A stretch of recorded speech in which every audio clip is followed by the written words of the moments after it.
तो आओ आप हम सभी अपने मन से चित्रकूट पर पहुंचते हैं और वहां सभा लगी हुई है। भगवान राम विराजमान है, भाई भरत विराजमान है, माताएं विराजमान है, गुरुजन विराजमान है और प्रजा के वे लोग विराजमान हैं जो अभी राम जी के भरत जी के साथ में राम जी के दर्शन करने आए। सब लोगों की सभा लगी हुई है और सबके मन में एक ही बात है कि अब भरत जी क्या बात बोलेंगे और राम जी उसको किस प्रकार से मानते हैं, ये सबके मन में प्रतीक्षा लगी हुई है। श्रेष्ठ पुरुषों के वहां पर विराजमान होने के बाद सब लोग वहां बैठे हैं। तूष्णीम ते समुपासीना, वो तूष्णीम है माने सब चुपचाप है। जब बहुत से लोग बैठे हुए होते हैं वहां गुणवान आदमी प्रारंभ में कुछ बोलना ठीक नहीं मानते, इसलिए सब चुपचाप बैठे हैं। न कश्चित किंचित अब्रवीत, कोई भी कुछ भी नहीं बोला, बैठे हैं चुपचाप। तब अपने साथियों के बीच में भरत जी महाराज खड़े होकर राम जी के चरणों में प्रणाम करके सबका अभिवादन अभिनंदन करके और अब अपनी बात कहना चालू किए। भरत जी बोलते हैं कि हे राम,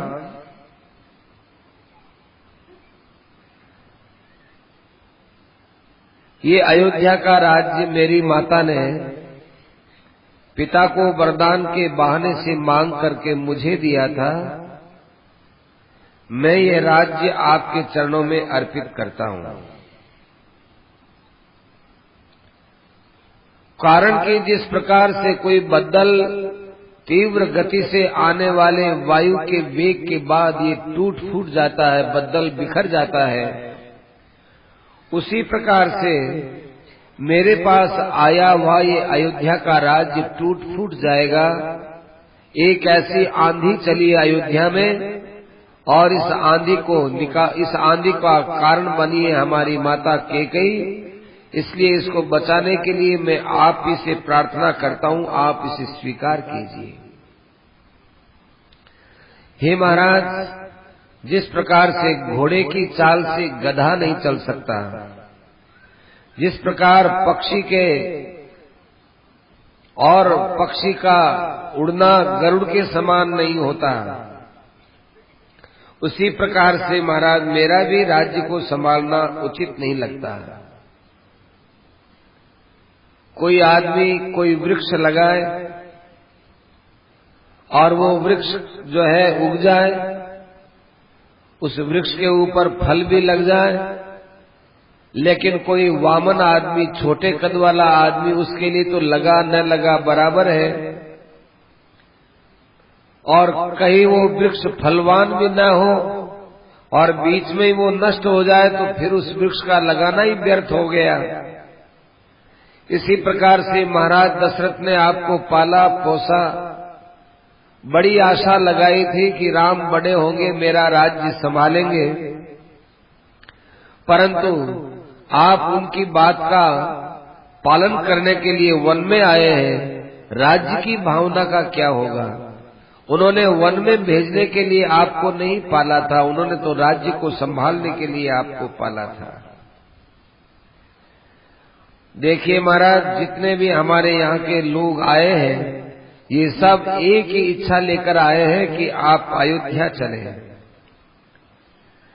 हम जो हाथी लेकर आए, इन हाथियों को हम लोग केवल श्रृंगार के लिए नहीं लाए, ये आपके अगवानी के लिए हम लोग लेकर आए हैं। हम चाहते हैं कि अयोध्या वापस फली फूली हो जाए, अयोध्या के सब व्यक्ति प्रसन्न हो जाए, क्योंकि सबकी एक ही कामना है कि आप अयोध्या के राजा बने और हाथी घोड़ों की चिंगार से अयोध्या वापस प्रफुल्लित रहे।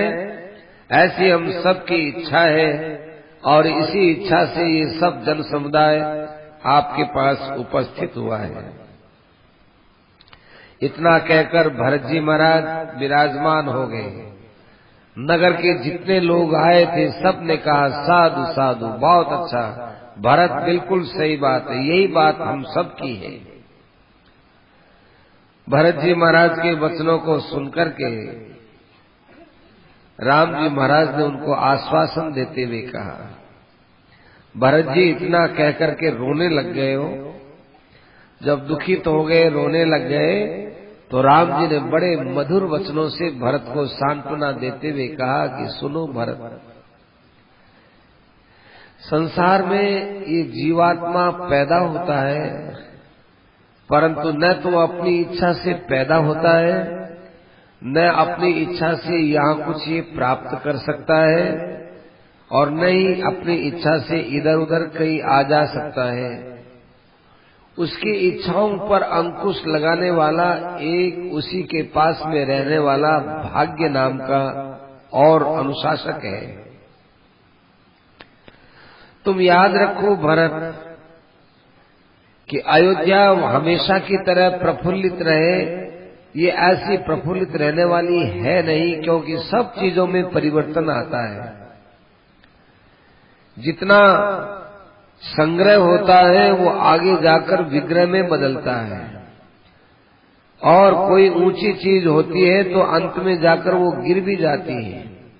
जितना संयोग होता है वो आगे जाकर वियोग में बदलता है। जीना है ये मरने के रूप में देखा जाता है। आज हम जिसको जीना मानते हैं, अमुक आदमी जी रहा है, परंतु वास्तव में वो मर ही रहा है, मर रहा है। क्यों? अंतिम अवस्था मरने की होगी। जिस प्रकार से पका हुआ फल होता है उसका तो अब गिरना ही होगा, गिरना निश्चित है। इसी प्रकार से मनुष्य का मरना भी निश्चित है। जिस प्रकार से मकान को खूब अच्छा नींव देकर बनाते हैं लेकिन वो धीरे धीरे नष्ट होता है, उसी प्रकार से मनुष्य का शरीर भी भाई नष्ट होता है।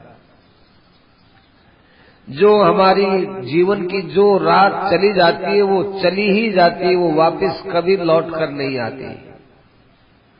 अब गणेश चतुर्थी संवत 2062 की रात कल थी, वो अब अपने जीवन में नहीं आएगी। गणेश चतुर्थी का दिन आ जाएगा, भादवा सुदी चौथ आ जाएगी, लेकिन संवत 2062 नहीं आएगा। नहीं आएगा, वो नहीं ही आएगा। सभी प्राणियों के रात और दिन व्यतीत होते रहते हैं, आयु उनकी नष्ट होती रहती है। काल इनके जीने के समय को चूसता रहता है। जिस प्रकार से गर्मी है वो तालाब के पानी को सुखाता रहता है, ऐसे ये काल है हर आदमी के आयु को जो है सुखा रहा है। इसलिए भरत, अयोध्या के राज्य की ओर क्या विचार करो, अपने आप पर विचार करो। तुम हम सब कि हम सब की आयु मौत की तरफ जा रही है।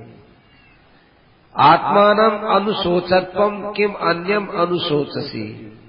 दूसरे के विषय में क्या विचार करो, अपने में लगो। अपने में लोग देखते हैं कि भाई वो ऐसा है, वो ऐसा है, उसके ये हो गया, उसके वो हो गया। दूसरे की चिंता मत करो। हमारे घर में बड़ी तकलीफ हो गई, हमारे मौत साथ में चल रही है। आयु हमारा शरीर का नाश करने में लगा हुआ है। मौत हमारे साथ थी, जब हम गर्भ में पड़े हुए थे तब हमारे शरीर के साथ में मौत घुसी हुई है। जिस प्रकार से लकड़ी के अंदर दीमक घुस जाती है, वो घुसी हुई दीमक उस लकड़ी को खोखला करती रहती है। ऊपर से तो वो लकड़ी साबत दिखती है, लेकिन अंदर से खोखली हो जाती है। उसी प्रकार से मौत हमारे जीवन को खोखला कर रही है, और हम लोग हंस रहे हैं कि हम जी रहे हैं, हम जी रहे हैं। गत्वा दीर्घमध्वानम सह मृत्युर्विनिवर्तते। देखो मृत्यु है हमारे साथ चलती भी रहती है। कितने ही दूर चले जाएं मृत्यु हमारे साथ रहेगी। कितना ही हम अकेले में चले जाएं वहां भी मौत हमारे साथ रहेगी। शरीर की अवस्था देखो, पहले शरीर कैसा था, धीरे धीरे शरीर क्षीण होता होता कांपने लगता है, बाल सफेद हो जाते हैं और उठने बैठने में तकलीफ होती है। अब बताओ, किम ही कृत्वा प्रभावयेत्, क्या हम ऐसी काम बात कर सकते हैं जिससे मौत हमारे पास आवे ही नहीं और हमारा शरीर पहले जैसा हो जाए? ऐसा कोई किसी के पास उपाय है क्या? हम सूर्य के उदित होने पर राजी होते हैं, सूर्य के अस्ताचल पर चले जाने पर राजी होते हैं, परंतु ये भूल जाते हैं कि इस उदय और अस्त में और अस्त और उदय में हमारी मौत आ गई है। मनुष्य जीवित क्षयम, जीवन के नाश को प्राप्त होते हैं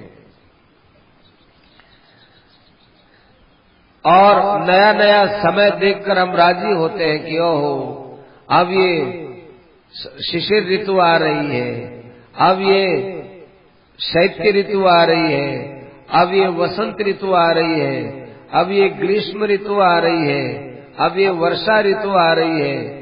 नई नई ऋतुओं की बात कर करके हम राजी होते हैं, परंतु हम ये भूल जाते हैं कि ये ऋतु आकर हमारी आयु का ही तो नाश करेगी।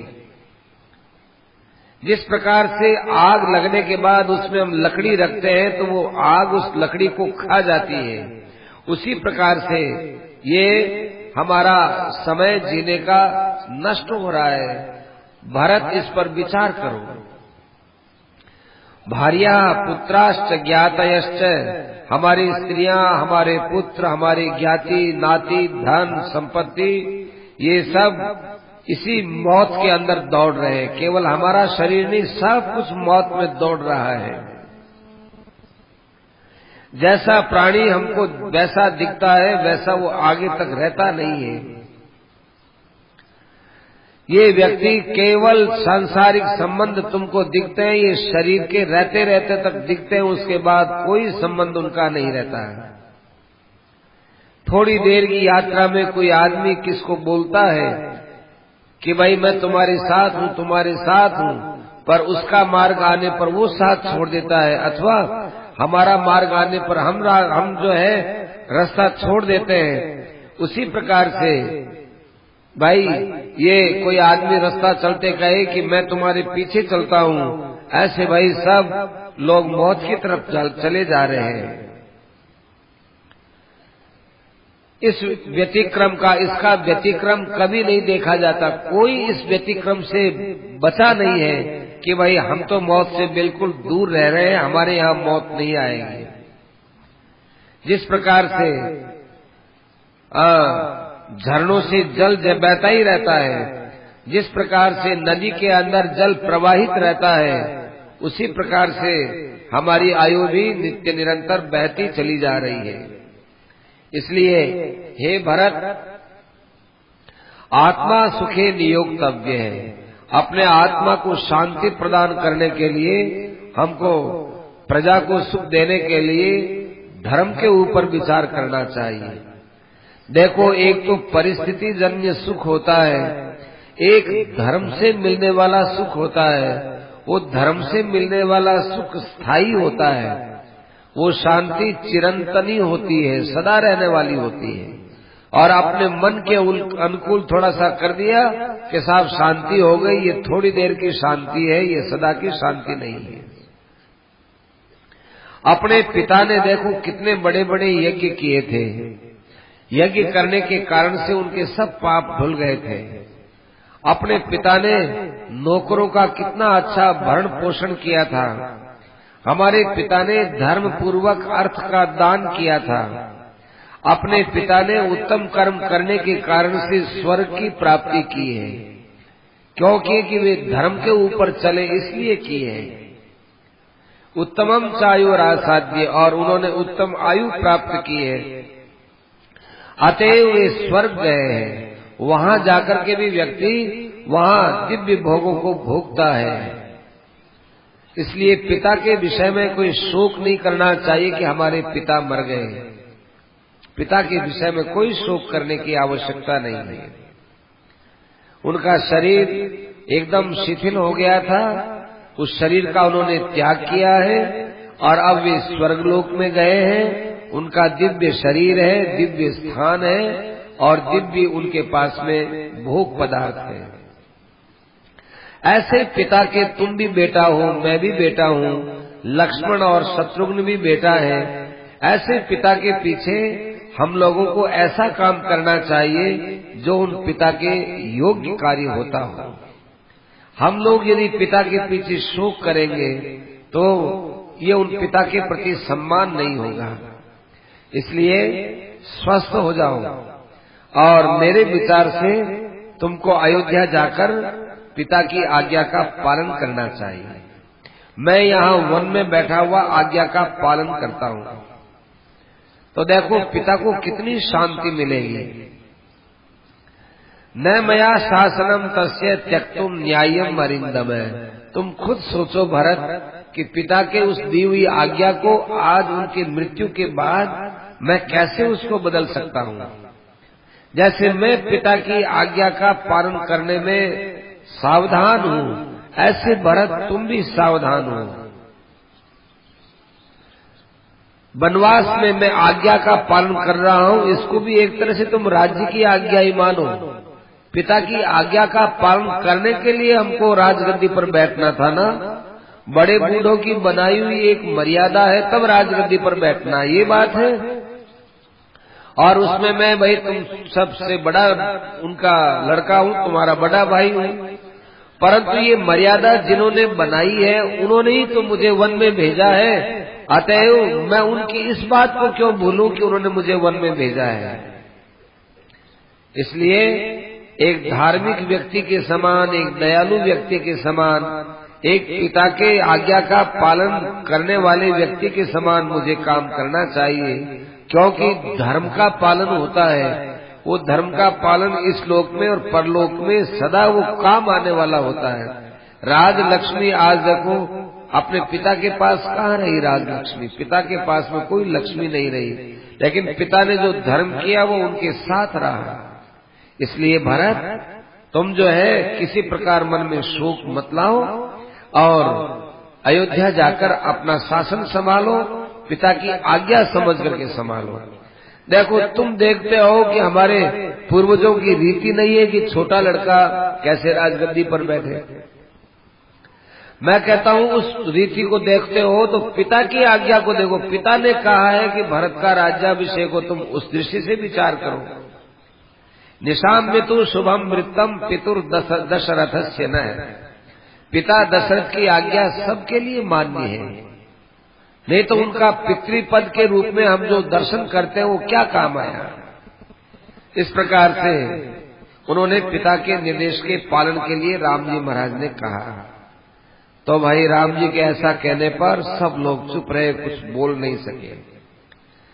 तब फिर राम जी महाराज को भरत जी ने आगे कहना चालू किया, हे राम, आपके वचनों के बोलने के बाद किसकी क्या ताकत है कि वो कुछ बोले। यदि बोलता है तो वो अच्छी बात भी नहीं है। मैं बहुत कुछ कहकर के आपके मन में व्यथा नहीं पैदा करना चाहता हूँ और न कोई मैं आपके अंदर दुख पैदा करना चाहता हूँ और न आपके कोई दुख पैदा होता भी है। राज्य मिले तो कोई आप सुखी हो जाओगे, वन में जाओगे तो आपके कोई व्यथा हो जाएगी, दुख हो जाएगी, सो बात भी नहीं है। ये सब आपके लिए तो है ही नहीं, क्योंकि आप अपने मन को जीते हुए हो। मन को जीतना क्या है? लोग देखते हैं कि मन को जीतना है कि मन इधर उधर न जाए। हम भगवान का ध्यान करें तो भगवान के ध्यान के समय में मन इधर उधर न जाए, ये मन को जीतना। ये मन को जीतना नहीं है। तो फिर मन को जीतना क्या है? मन को जीतना है कि मन में कोई कामना ही पैदा न हो, कोई इच्छा पैदा न हो, ये मन को जीतना है। और जीवन में अनुकूल परिस्थिति आए तो राजी न हो, प्रतिकूल परिस्थिति आए तो नाराज न हो, ये मन को जीतना है। मन के जीते जीत है न मन के हारे हार। जब हम परिस्थितियों के सामने सुखी और दुखी होते हैं तो हार जाते हैं, तो यहाँ हम मन के वशीभूत हो जाते हैं। भरत जी ने कहा कि आप मनोजयी हैं, मन को जीतने वाले हैं। आप वनवास में जाते हुए भी आपके देखो कोई फर्क नहीं पड़ता और आपको यदि अयोध्या में रखे तो कोई फर्क नहीं पड़ता। देखो महाराज, जो आदमी जीते जी मर जाता है उसके लिए कब शोक होता है? जैसे मुर्दा आदमी, उसके लिए क्या शोक होता है, मुर्दे को क्या कष्ट होता है? तो वो मुर्दा तो है अज्ञानता में, और आप जैसे ज्ञानी व्यक्ति होते हैं वो ज्ञान में मुर्दा हो जाते हैं। संतों ने ये कहा है कि कब मरिए कब भेटिए पूर्ण परमानंद।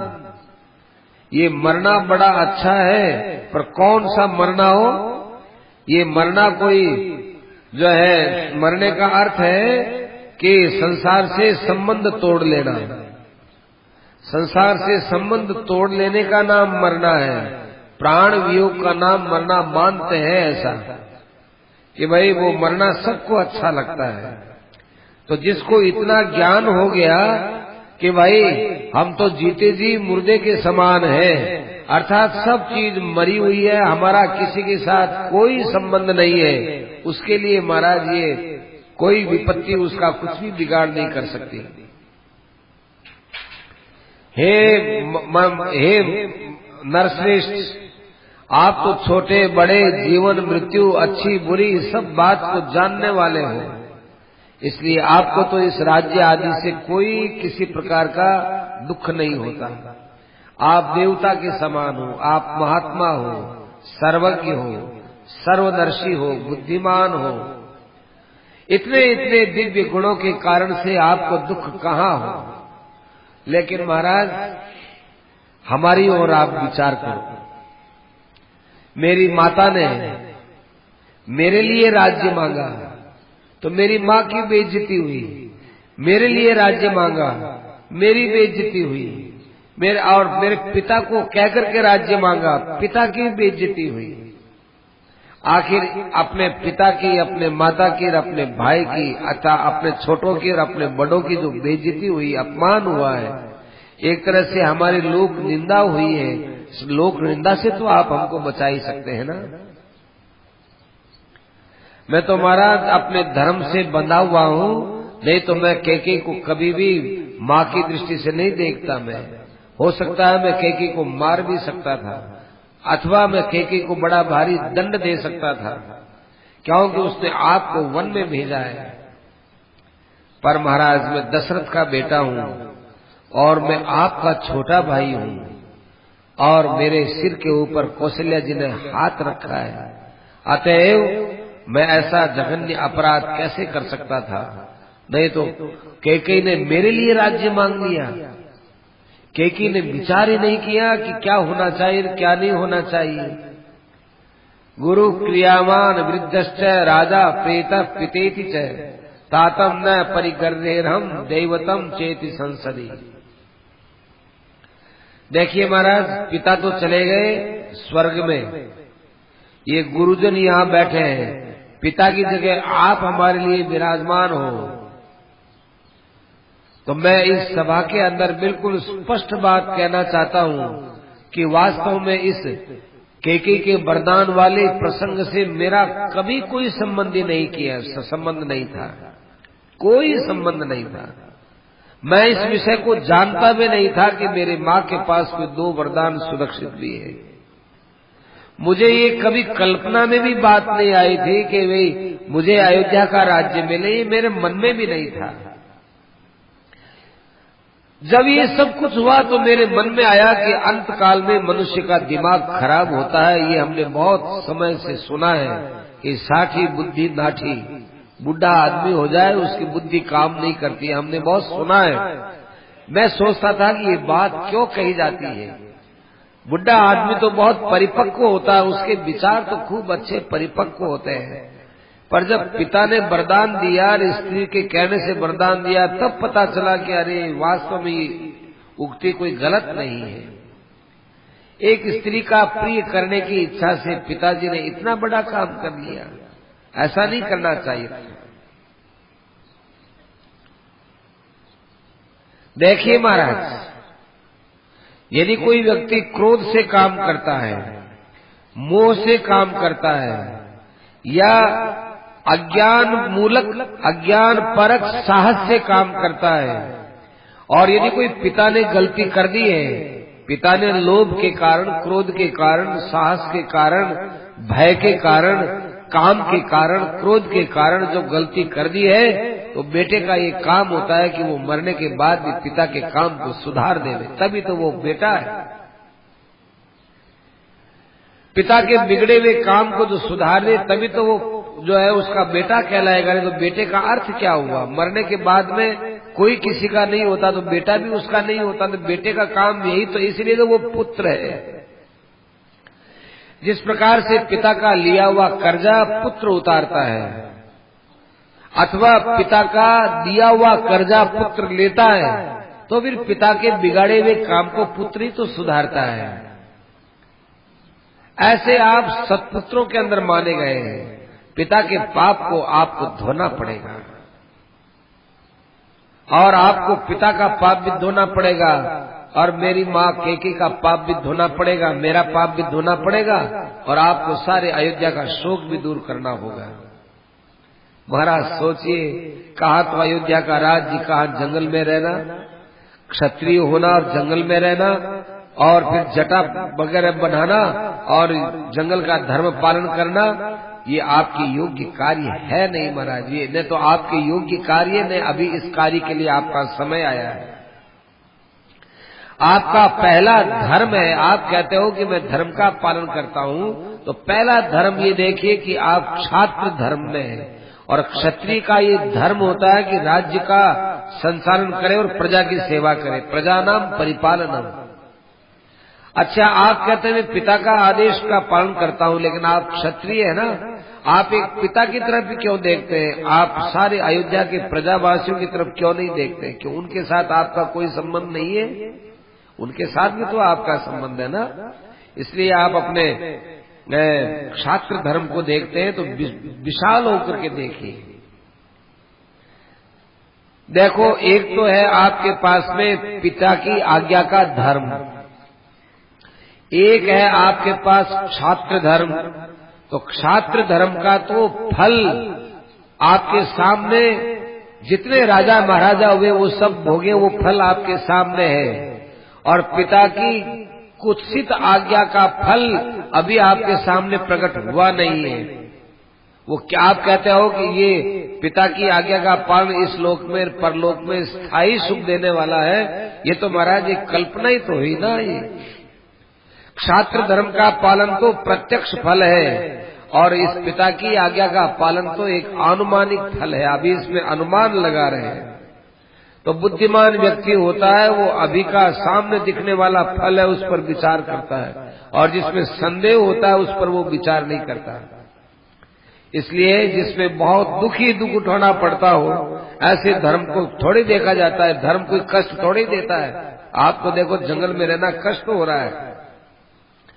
चारों वर्ग, चारों माने ब्राह्मण, क्षत्रिय, वैश्य, शूद्र, चारों का पालन कीजिए, और ब्रह्मचारी, वानप्रस्थी, गृहस्थी और सन्यासी, इनका भी आप पालन कीजिए। मैं तो महाराज आपके सामने हर दृष्टि से बालक हूँ, ज्ञान की दृष्टि से और स्थान की दृष्टि से, जन्म की दृष्टि से। मैं पृथ्वी का पालन कर नहीं सकता। मुझे आपने कैसे कह दिया कि जाओ अयोध्या का शासन करो? पिता है नहीं, आप चलना चाहते नहीं। मेरे पास ऐसी आपने कौन सी शक्ति देखी है महाराज? बुद्धि से हीन हूँ, और मैं जन्म से भी हीन हूँ। जन्म से हीन का अर्थ छोटा है मेरा जन्म, आपका जन्म बड़ा है, और ज्ञान की दृष्टि से भी मैं हीन हूँ। इसलिए महाराज पिता का निष्कंटक राज्य तो आप ही के पास उचित लगता है। तो देखो महाराज, आप अपना क्षात्र धर्म का विचार करो, और हमारी सब अयोध्या वासियों की इच्छा है हम आपका यही अभिषेक करें, और यहाँ से हम आपको अयोध्या ले चले। आपके ऊपर 3 ऋण है, पितृ ऋण है, ऋषि ऋण है, और देव ऋण है। तीनों ऋणों से आप कब मुक्त होंगे? जब आप अयोध्या का शासन करेंगे। देखो, एक तो है वचन की बात, केवल पिता मुंह से बोले हैं, और एक पिता के हृदय की बात होती है। तो पिता दशरथ ने मुंह से वचन दिया है हृदय से थोड़ी कोई वो चाहते थे कि आप वन में जाओ, हृदय से थोड़ी उनकी आज्ञा थी। हृदय से वो क्या चाहते हैं वो पालन करना, वो आज्ञा होती है। ऐसे केवल वचनों में फंसा करके हाँ करा देना या ना करा देना, या कोई ऊपर ऊपर की बातों को करने से धर्म का पालन थोड़ी होता। ये धर्म तो हम नहीं समझते हैं। बल्कि पिता को बड़ा संतोष होगा कि मैंने मेरे पुत्र को मेरी गलती से जंगल में भेजा था, आज उसने मेरी गलती को सुधार दिया। पिता बहुत प्रसन्न होंगे। इसलिए महाराज, सारे अयोध्या वासियों की तरफ से आपके सामने मैं आपका बालक हूँ, सिर झुका करके आपसे प्रार्थना करता हूँ कि आप जो है सब बातों को भुलाइए और अब आप वन में चलिए, आओ अयोध्या में चलिए, अथवा पृष्ठतः कृत्वा वन में। अब आपके साथ मैं भी रहूंगा। अरे तुम रहोगे फिर जो है अयोध्या का क्या होगा? अयोध्या के विषय में जब आप ही नहीं सोचते तो मैं क्यों सोचूं? अयोध्या का क्या होगा, इसीलिए तो आपसे प्रार्थना कर रहे हैं। और आप ये कहते हो कि जो है तुम जो है अयोध्या के लिए क्या सोचा, तो अयोध्या के लिए आपने नहीं सोचा तो मैं क्यों? मेरे सोचने का अधिकार नहीं है। इस प्रकार से दुखी होकर के भरत ने राम जी के चरणों में सिर रख दिया। लेकिन राम जी ने उसको यही कहा कि भैया ऐसा कैसे संभव है? आज्ञा लेने के पश्चात, विदा लेने के पश्चात, 14 वर्ष की बात कहने के पश्चात अब वापस अयोध्या की तरफ जाना ये अच्छा नहीं है। नयात्ययोध्या विधि दुखितो भवत स्थिर प्रतिज्ञत्वम अवीक्ष्य हसित है। अब सब प्रजा के अंदर शोक भी हुआ और हर्ष भी हुआ। जितने लोग वहां आए हुए थे ना, वो सब हर्षित भी हुए और दुखी भी हुए। हर्षित तो इस बात से हुए कि वास्तव में राम है, ये स्थिर प्रतिज्ञ है, अपनी प्रतिज्ञा में स्थिर रहने वाला है, किसी भी स्थिति में ये घबराया नहीं और जो है अपनी प्रतिज्ञा को तोड़े नहीं है। इस बात को लेकर तो प्रजा के मन में बड़ी खुशी है, और इस बात को लेकर के प्रजाजन में बड़ा कष्ट भी है कि अयोध्या नहीं आ रहे हैं। लोग देखते अयोध्या आए और दूसरी कोई अयोध्या की रक्षा के लिए प्रतिज्ञा करें, उसमें स्थिर रहे। ऐसा कैसे संभव है भाई? उसके बाद वहां पर सब लोग बैठे हुए थे, माँ भी बैठी हुई थी, सब माताएं रो रही थी, माताओं ने कुछ नहीं कहा। तो फिर राम जी महाराज ने भरत को बड़े स्नेह से, प्यार से फिर बात कहना चालू किया। देखो भरत, तुमने कहा ना कि मैं दशरथ का बेटा हूँ, आपका भाई हूँ, इस बात को याद रखो। तुमने कितनी अच्छी बात कही है कि हमको दशरथ जी का ख्याल रखना चाहिए, हमको हमारे कुल का ध्यान रखना चाहिए। तो मैं कहा है, पिता न स मातरंते समुद्वहन पितामहे समाश्रौषित राज्य शुल्कम अनुत्तमम। तो तुम्हारा भी जन्म नहीं था, मेरा भी जन्म नहीं था, मैंने तुम्हारे मामा से बात सुनी है, बिल्कुल सही बात सुनी है। तुम्हारा मामा मेरा मामा एक ही तो है। देवासुर संग्राम में तुम्हारी माता थी, उसने हमारे पिता के, तुम्हारी माता हमारी माता कैकेयी माता ने दशरथ जी के प्राण बचाए थे, और वो दोनों के दोनों वरदान कैकेयी ने अपने पास में रखे थे। सब लोग ये कहते हैं कि देखो कैकेयी ने राम के लिए वनवास मांगा और भरत के लिए राजगद्दी मांगी। वास्तव में ये बात है नहीं, वास्तव में कुछ और ही बात थी। आपको ये पता है नहीं। भरत जब कैकेयी के साथ विवाह हुआ था, उस विवाह के अंदर इस बात की शर्त थी कि कैकेयी का लड़का ही राजगद्दी पर बैठेगा। इस शर्त के साथ विवाह हुआ था। तो ऐसा जब वहां हुआ था तो तुम्हारी माँ ने इस बात को अपने अंदर सुरक्षित रखा था। 2 वरदान दिए ना, क्योंकि लड़का उस समय कोई हुआ नहीं, और 2 वरदान सुरक्षित थे। उन्होंने सोचा कि मैं 2 वरदान से कुछ और ही मांगूंगी। तो तुम्हारे लिए तो राजगद्दी यो ही थी भाई, बिना वरदान के भी सुरक्षित थी। इसलिए भाई ये राज्य तुम्हारा है। और फिर वरदान से और मांग लिया गया है और ये बात पुष्ट हो चुकी है। 14 वर्ष के वनवास के बाद में जब हम आएंगे, उसके बाद जैसी परिस्थिति होगी उसके अनुसार कार्य देख लेंगे। लेकिन जब हम राम दशरथ जी से, पिता से विदा हो गए और पिता ने स्वीकार कर लिया कि मैं अब जाऊं, तुम कहते हो कि मन से स्वीकार नहीं किया, तो देखो मन से स्वीकार नहीं किया, ये उनके मन की इच्छा नहीं थी, लेकिन वे धर्म में तो बंधे हुए थे ना। उन्होंने प्रतिज्ञा पालन करने के लिए कह दिया कि भाई तुम वरदान मांगो और मैं तुमको देता हूँ। वो देने का जो भाव था वो तो मन से ही तो दिया था। अब वो क्या मांग लिया ये अलग बात है, उनकी इच्छा के विपरीत मांग लिया अलग बात है, लेकिन देते समय में तो उनका मन यही था ना कि जो ये मांगेंगे सो दे दूंगा। तो जो मांगेंगे सो दे दूंगा, वहां जो मन है उस मन के ऊपर विचार करो। तो तुम भी अपने पिता को सत्य करने में लगो भरत। तुम यदि राजगद्दी थोड़ ले लोगे तो पिताजी सब जो है उनका बोलना सत्य हो जाएगा। ऋणान मोच है, तुम एक तरफ मुझे कहते हो कि 3 ऋणों से मुक्त हो जाओगे, तो भाई तुम मेरे 3 ऋण की चिंता करते हो, एक ऋण की तुम भी चिंता कर लो, पिता के ऋण को तुम भी उतार दो। तुम राजगद्दी पर क्यों नहीं बैठ जाते कि जैसे तुम राजगद्दी पर बैठने में हिचकिचाते हो, ऐसे मैं भी तो अयोध्या वापस जाने में हिचकिचाता हूँ कि अयोध्या कैसे वापस जाऊं, क्योंकि पिता की आज्ञा है। देखो, पितरम त्रायते धर्मज्ञ मातरम चाभिनंदय, पिता को भी प्रसन्नता होगी, तुम्हारे माँ को भी प्रसन्नता होगी। मेरे द्वारा यदि ये राज्य लिया जाएगा तो पिता को प्रसन्नता नहीं होगी अब, क्योंकि पिता स्वर्ग में चले गए। उनके मरने के बाद ये सारी मैं बात बदल दूं, इसमें पिता की प्रसन्नता नहीं है, इसलिए ये बात बिल्कुल गलत उल्टी हो जाएगी। देखो, पुत्र नाम का जो नरक होता है उसको जो छुड़ाता है उसका नाम पुत्र होता है। पुन्नामनो नरकात यस्मात् पितरम त्रायते सुतः, तब उसका नाम पुत्र होता है। मतलब सब पितरों की जो रक्षा करता है, बड़ों की जो रक्षा करता है, उसका नाम पुत्र होता है। तो गुणवान पुत्र वही होते हैं कि जो भाई इस प्रकार से पिता की बात का हर प्रकार से रक्षा करते हैं। तो देखो भरत, बड़े बड़े राजर्षि हुए, उन सब ने अपने पिता का, अपने पूर्वजों का ध्यान रखा है। तो कहीं हमारे पिताजी नरक में न चले जाएं, इसलिए अपने पिता का ध्यान रखो। अयोध्या जाओ, अयोध्या जाकर के अपने जितने भी तुम्हारे प्रकृति है, माने प्रकृति का मतलब प्रजा है, इस प्रजा को साथ में लेकर प्रजा का शासन करो।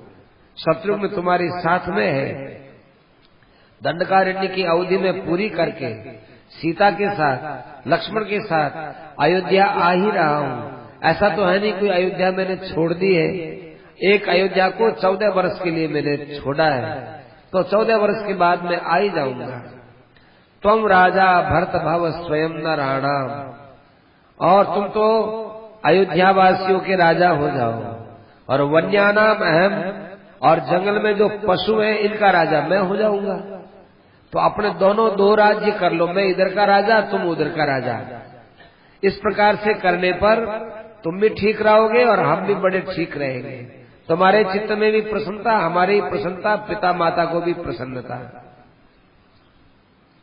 देखो, छायांते दिन करभा प्रबाधमानम वर्षत्रम भरत करोति मूर्धनि शीताम। ये अयोध्या का जो छत्र है, इस छत्र के नीचे बैठोगे तो दिन की जो गर्मी है वो गर्मी से तुम दूर हो जाओगे।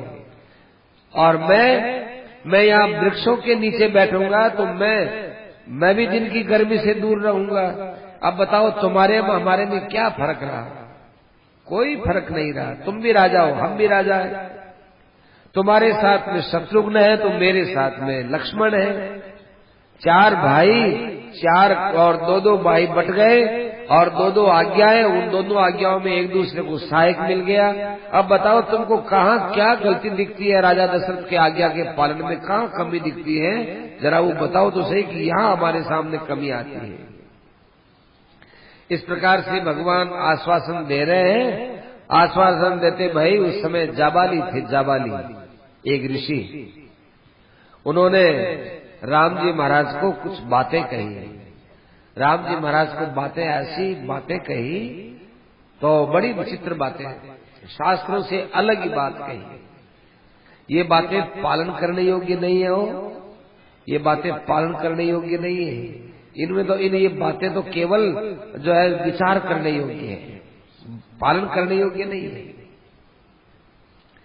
तो राम जी महाराज से वो बोले, हे राम, ये क्या तुमने धर्म धर्म के निरर्थक बातें लगा रखी है?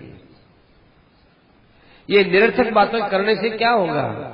ये तपस्वियों का जीवन व्यतीत करने से क्या होगा? जंगलों में तो बहुत पशु फिरते हैं, क्या वो धर्म का पालन करते हैं? जंगलों में कि पशुपालक भी जंगलों में ही रहते हैं, क्या वे धर्म पालन करते हैं? जंगलों में रहने से तुम कोई धर्म के पालन करके धर्मात्मा बन जाओगे? क्या धर्म का एक ही स्वरूप है कि जंगलों में फिरते रहो, घास फूस के ऊपर सोते रहो, फल खाते रहो? इससे कौन सा धर्म सिद्ध हो जाएगा तुम्हारा? घास फूस खाने वाले, घास फूसों में पड़े रहने वाले बहुत से जीव जंतु हैं, यहाँ के फल फूल खाने वाले बहुत से जीव जंतु हैं, और भी बहुत से लोग जंगलों में पड़े ही रहते हैं। वो कौन से उनके द्वारा धर्म का पालन हो गया कि मेरे पिता, मेरे पिता, मेरे पिता? हे राम, कौन पिता है, कौन लड़का है, कौन भाई है, और क्या इनके साथ अपना संबंध में कोई लेना देना नहीं है? बाप है तो बाप है तो है, भाई है तो है, मान लिया भाई है, बाप है तो वास्तव में एक जीव ही तो है। और क्या है? दशरथ अपने हैं, भरत अपनी जगह, आप अपनी जगह, मैं मेरी जगह, सब अपनी जगह, अपने मिलकर के देहधारी जीव है, बस यही अपना परिचय है। कोई बाप नहीं, कोई बेटा नहीं, कोई भाई नहीं, कोई बंधु नहीं। अकेला आया है और अकेला ही जाएगा। क्यों आप बाप के चक्कर में पड़े हो, क्यों भाई के चक्कर में पड़े हो, और क्यों दूसरी जगह आप चक्कर में पड़े हो? ये तो मूर्खों की बात है कि माँ ने कह दी इसलिए बात मानो, बाप ने कह दी इसलिए मानो। अरे माँ और बाप होते क्या है? यही शरीर हमारा, यही शरीर माँ बाप का है। वही जीवात्मा हमारे अंदर, वही जीवात्मा दशरथ जी के अंदर, वही केके के अंदर, वही तुम्हारे अंदर, वही मेरे अंदर। उन्मत्त के समान, तुम मूर्ख के समान ये बातें करते हो। नास्ति कश्चित भी कस्यचित, कोई किसका कुछ है ही नहीं, तो क्यों तुम व्यर्थ में ही तुम्हारे हाथ में आने वाले राज्य को ठुकराते हो? कोई आदमी यथा ग्रामांतरम गच्छन नरः कश्चित बहिर्वसेत उत्सृज्य तमावासम प्रतिष्ठेता परेहनी। देखो, कोई आदमी कहीं चला जाए, एक दिन यहाँ रह जाए, दूसरे दिन वहाँ रह जाए, तीसरे दिन वहाँ रह जाए, ऐसे ये जीवात्मा है, कभी इस शरीर में आया, कभी उस शरीर में गया, कभी उस शरीर में गया। ये तो एक चलता फिरता एक जीवात्मा संसार के अंदर जो है चलता फिरता एक नमूना है भाई। अलग अलग इसको अलग अलग जगह शरीर मिलते रहते हैं। जैसे कोई यात्री होता है, चलता फिरता यात्री है ये। तो एक गांव से दूसरे गांव जाने पर वो एक धर्मशाला में ठहरा, फिर दूसरी धर्मशाला में ठहरा, फिर तीसरी धर्मशाला में ठहरा। ऐसे कभी हम किस शरीर में थे, कभी हम किस शरीर में थे, कभी हम किस शरीर में थे। अब कोई किस शरीर में आ गया, कोई बाप बन करके आ गया, कोई माँ बन करके आ गया, तो आया सब धर्मशाला में रहने वाले के समान है। एवमेव मनुष्याणाम पिता माता गृहम वसु आवास मात्रम। ये तो केवल आवास निवास वगैरह ही है, और कोई मतलब नहीं है। थोड़ी देर के लिए आए, चले जाएंगे। तो पिता का राज्य जो तुम्हारे सामने आ रहा है, इस राज्य को तुम क्यों नहीं स्वीकार करते हो? और इसको तुम लेकर के कायरों के समान जंगल में भगिया है। ऐसा लगता है आप तो प्रतीक्षा कर रहे थे क्या कि कोई मुझे यहाँ से बाबा भेज दे, मैं चला जाऊं अयोध्या से, राज्य न करना पड़े।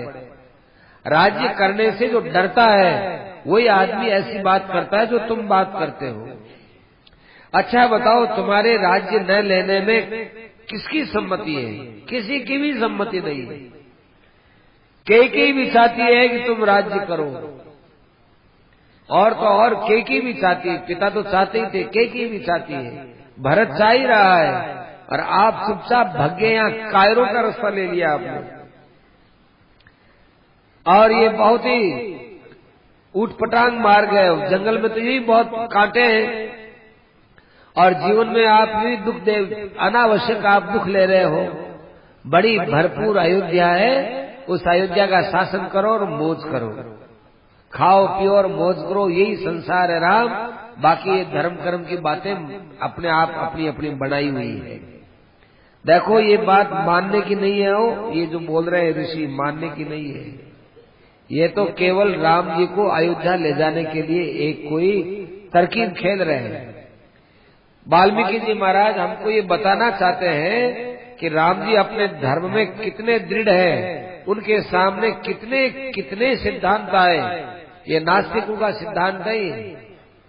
नास्तिक लोग न तो इस लोक को बस खाओ पियो यही मानते हैं, न परलोक मानते हैं, न नरक मानते हैं, कुछ नहीं मानते। नास्तिक लोग कहते हैं कि यहाँ जो सुख पाते हो यही स्वर्ग है, और यहाँ दुख पाते हो यही नरक है। बस इसके बाद कुछ नहीं है कि आदमी कर्म करता है। नास्तिक सिद्धांत में आता है कि शरीर है, इसको जला देते हैं, नष्ट कर देते हैं, उसके बाद कौन कर्म भोगता है। भाई लिखा हुआ है कर्म भोगता है, तो हमने लिख दिया कि कर्म कुछ नहीं होता। बस यही बात, दोनों बातें हैं। लिख दिया, उन्होंने भी लिख दिया तो हम भी लिख देते हैं। हमको बताओ कि वो लोग कहाँ है जहाँ पर ये जीव कर्म भोगता है, वो बताओ।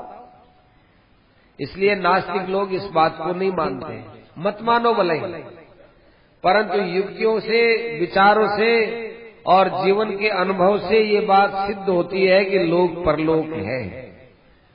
आप देखो अभी तो एक पक्ष की बात कह रहे हैं, देखो राजभोगान अनुभवन, देखो आप इन भोगों का सेवन करो क्योंकि भोग प्रत्यक्ष है, और धर्म का फल जो शांति है ये अप्रत्यक्ष है। ये प्रत्यक्ष में नहीं दिखती है, राज्य प्रत्यक्ष में है। और तुम कहते हो कि पिता के आज्ञा का पालन करने से हमारा कल्याण होगा। कल्याण को देखा किसने है? अयोध्या तो सामने दिख रही है। अयोध्या है, इसका भोग करो। इसमें बहुत जो है अयोध्या के अंदर महारान बड़े दिव्य दिव्य भोग हैं, बहुत कीमती कीमती इसमें पदार्थ हैं। इन पदार्थों के स्वामी बनो, सत्ता आपने अपने हाथ में ले। जिस प्रकार से इंद्र अमरावती का राजा बना हुआ है, ऐसे आप अयोध्या के राजा बन जाओ। तुम्हारे दशरथ कुछ नहीं लगते थे, क्योंकि पैदा हो गए तो हो गए, लेकिन पैदा हो जाने के बाद में तुम्हारा दशरथ से कोई संबंध नहीं है। पिता माता तो अपन मानते हैं, कोई संबंध नहीं। तुम्हारा दशरथ के साथ संबंध नहीं, और दशरथ का तुम्हारे साथ संबंध नहीं। तुम अलग हो और वो दशरथ अलग है। देखो अलग हो तभी तो उसके मरने पर तुम थोड़ी मर गए। दशरथ का बाप मरा तब दशरथ थोड़ी मर गया था, क्योंकि वो अलग है। तुम कहते हैं हम माँ बाप, हम जो है पिता माता सब जुड़े हुए हैं, तो भाई एक के मर जाने के बाद दूसरा भी मर जाना चाहिए। कहाँ मरते हैं? मरते नहीं, इसका मतलब संबंध कहाँ है? केवल पिता का अंश और केवल माता का अंश, यह एक शरीर के अंदर काम आया था। उसके बाद इनका कोई संबंध नहीं है। और उस समय में कोई वरदान भी नहीं था, उस समय में कोई जो है राज्य की भी बात नहीं थी, कुछ नहीं था। अतएव तुम राम बने हो तो अपने स्थिति से बने हो। तो प्रवृत्ति रेशा भूताना, ये तो एक प्रकृति का सिद्धांत है कि पिता के अंश से और माता के अंश के दोनों के सहयोग से उत्पत्ति होती है प्राणियों की। बस ये प्राकृतिक सिद्धांत है। इस सिद्धांत के अंदर तुम पिता हो, तुम माता हो, हम तुम्हारी बात मानेंगे, हम तुम्हारी बात नहीं मानेंगे, ये सब व्यवहार प्रकृति का नहीं है, हम लोगों का बनाया हुआ है। इसलिए अनावश्यक कष्ट पाने की जरूरत नहीं है। मुझे तो बड़ा आश्चर्य होता है ना, ये लोग श्राद्ध करते हैं और कहते हैं हमारे पितरों के लिए हम श्राद्ध कर रहे हैं। हमारे समझ में नहीं आया, आदमी मर गया, उसके पीछे तुम दूसरे आदमी को भोजन कराते हो और वो तृप्ति हो गई, कैसे माने? क्योंकि यदि ये बात सत्य हो कि श्राद्ध के अंदर भोजन कराओ आपके पितरों को मिलेगा, तो हम कहते हैं हम एक आदमी को किसी और कमरे में बैठा देते हैं, बंद कर देते हैं, और उस आदमी की जगह हम किसी और को कहे भाई तुम भोजन कर लो, तो वो आदमी दूसरा जो भोजन करेगा तो वो कमरे में बंद वाला भोजन उसको मिल जाएगा क्या? वो तृप्त हो जाएगा? वो तो भूखा का भूखा ही बैठा है। उस आदमी की जगह हमने दूसरे को भोजन कराया तो वो भूखा है कि प्यासा है? वो भूखा ही है। तो जब उसको जीवित अवस्था में भी उसकी जगह दूसरे को भोजन करावे और वो उसको भोजन नहीं मिलता, तो फिर मरने के बाद हम उसकी जगह दूसरे को भोजन कराएंगे और वो उसको मिल जाएगा? ये समझ में नहीं आती बात। ये बात बैठती नहीं है। दद्यात् प्रवसताम श्राद्धम न तत्पथ्यशनम भवे। अभी आपने अपने पिताजी के लिए श्राद्ध किया, इतने आप रोए और कहा कि देखो अब पिताजी का श्राद्ध किया, पिताजी मर गए, मैं कैसे राज्य करूं? तो ये सब बातें देखो मूर्खों की बातें हैं, बुद्धिमान आदमियों की बातें नहीं है ना। दान सम्मन्ना ये ते ग्रंथा मेधा विधिकृता। ये बुद्धिमान लोगों ने मिलकर के ग्रंथ में कुछ कुछ बातें अपने स्वार्थ के लिए लिखा दी, इसलिए छोड़ो इन बातों को।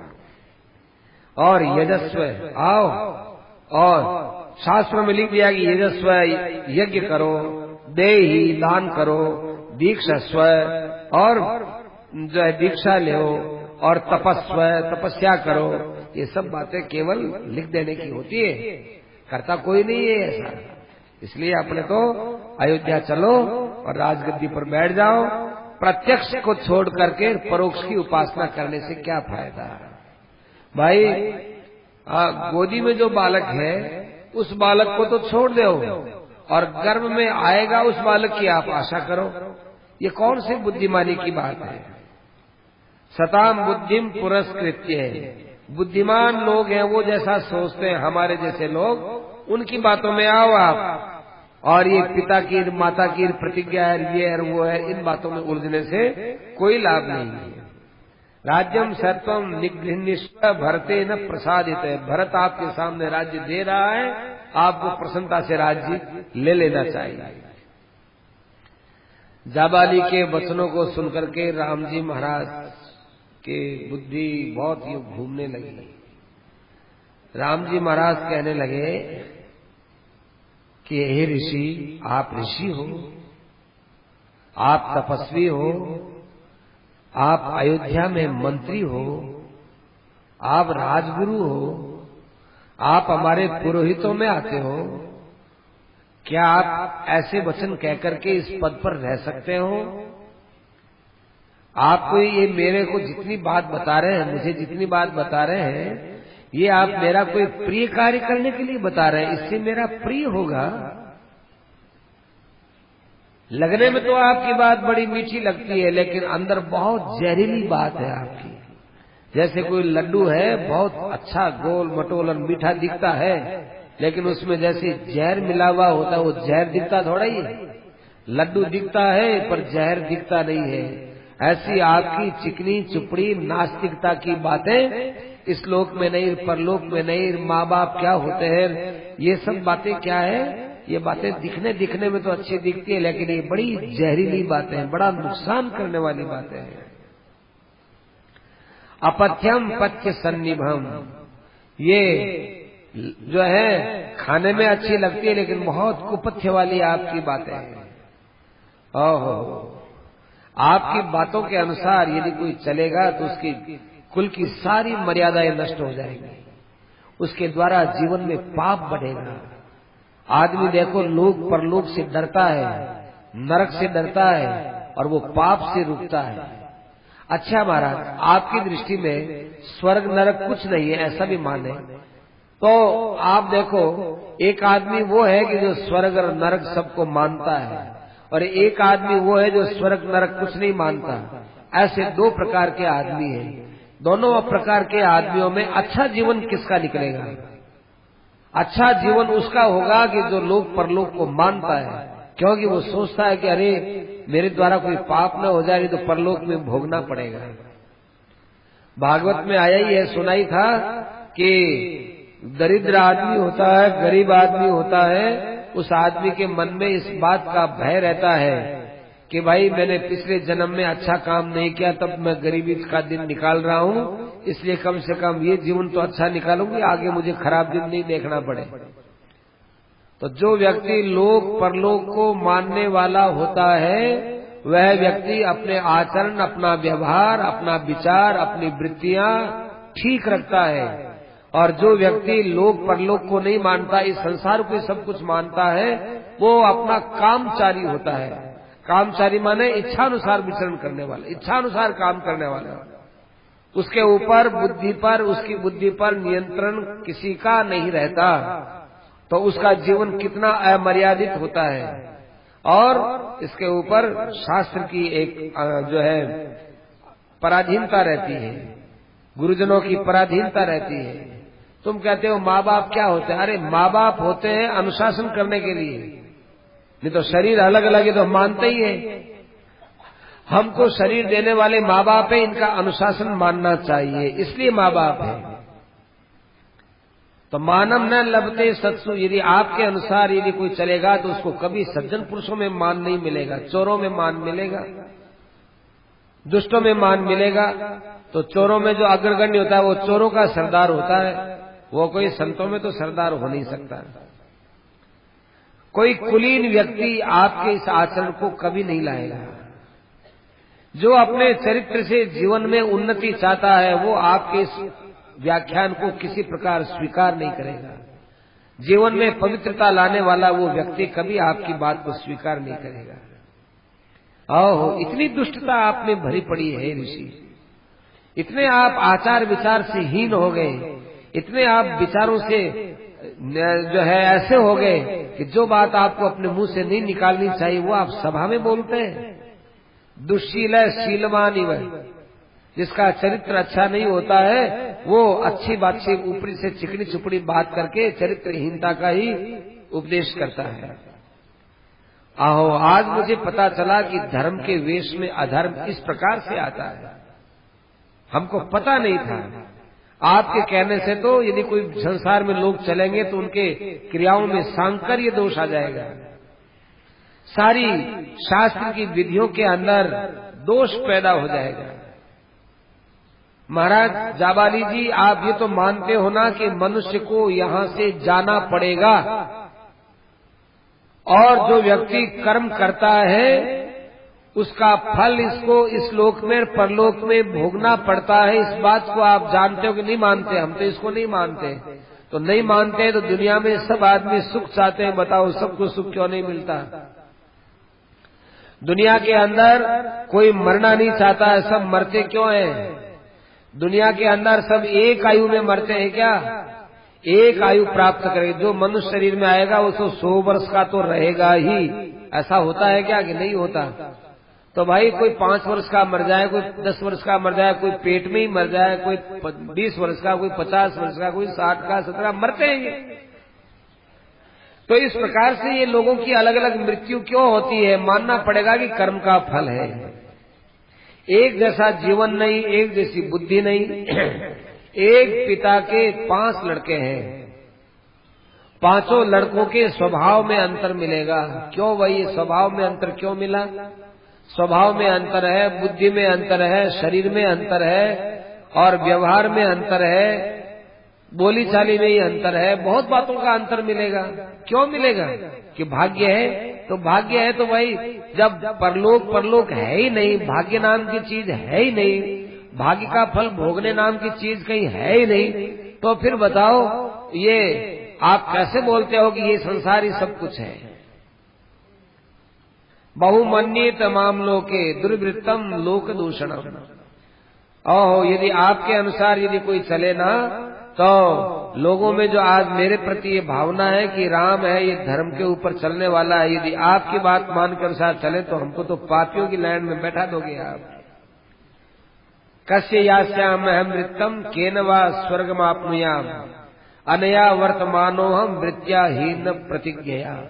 आपके द्वारा तो प्रतिज्ञा को छोड़ देने के बाद न तो स्वर्ग मिल सकता है, न अपना कल्याण हो सकता है। मेरी कहाँ दशा होगी, कितना नीचे में गिर सकता हूँ, इसका मैं अनुमान नहीं लगा सकता। आपकी बात के अनुसार चलने वाले तो लोग बताया ना कि काम वृत्त है, वो मर्जी आवे जैसा आचरण करने वाला हो जाता है।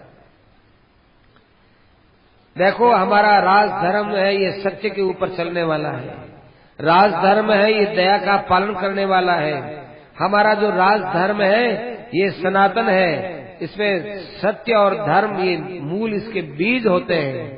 ऋषि है, देवता है, ये हमारे सत्य को स्वीकार किए हुए हैं और सत्यवादी है, ये अक्षय लोक को प्राप्त होता है। इस विषय में हमारे लेश मात्र भी संदेह नहीं है।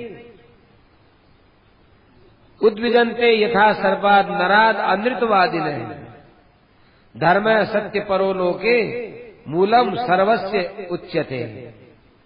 देखो, झूठ बोलने वाले व्यक्ति से तो सांप भी एकदम जो है उद्विग्न हो जाता है। सांप भी, झूठ बोलने वाले से सांप सबको डराता है, पर झूठ बोलने का जो पाप करने वाला है, जिसके अंदर इतना बड़ा जहर है, उसे तो सांप भी डरता है, अरे झूठ बोलता है। क्योंकि ये मानव लोक है, मानव लोक सत्य की रक्षा के लिए है, धर्म की रक्षा के लिए है, क्योंकि मानव कल्याण करने के लिए आता है। इसलिए महाराज सत्य है ये संसार में सबसे बड़ी चीज है।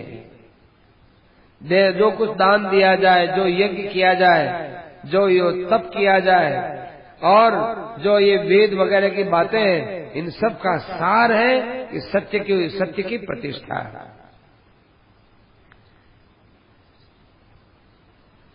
देखो ये बात सही है।